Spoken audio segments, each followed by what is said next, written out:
જેણે આદિવાસીઓની સામે સ્વતંત્રતાના આંદોલનમાં બલિદાન આપ્યા અને પોતાના લોહીથી જે ધરતીને સીંચી એ ધરતીનું નામ છે દાહોદ.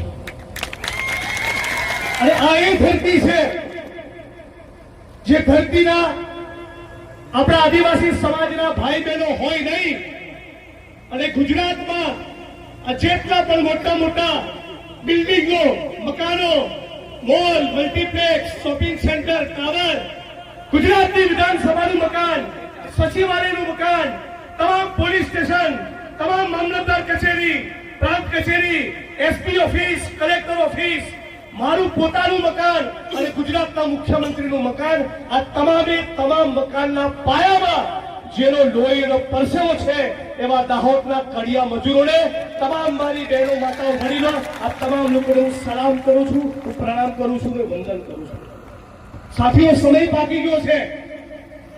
ગુજરાતના આદિવાસી સમાજના ભાઈઓ 28 વર્ષથી સત્તાના સ્થાન પર બેઠેલી આ ભાજપની સરકાર જોડે અને ગુજરાતની જનતા જોડે પણ એ વાતનો હિસાબ માંગે કે અમારા કડિયા મજૂરો એ તમારા સુરતમાં, વડોદરામાં, રાજકોટમાં અને અમદાવાદમાં આવ્યા અને 200-500 રૂપિયા માટે છેલ્લા 40 વર્ષથી મોટી મોટી ઇમારતો પરથી ચડે છે અને ત્યાંથી પડીને મરે છે.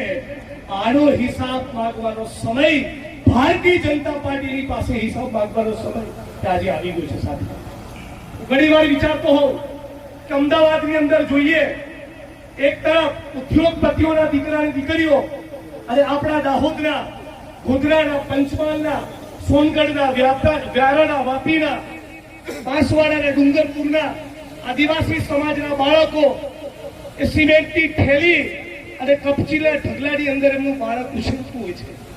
એક તરફ મોટા મોટા પૂંજીપતિઓના દીકરા દીકરીઓ અંગ્રેજી માધ્યમની સ્કૂલોમાં ભણતા હોય અને આપણું આદિવાસીનું બાળક એ સિમેન્ટની થેલી અને કપચીની ઢગલીની વચ્ચે ઉછળતું હોય.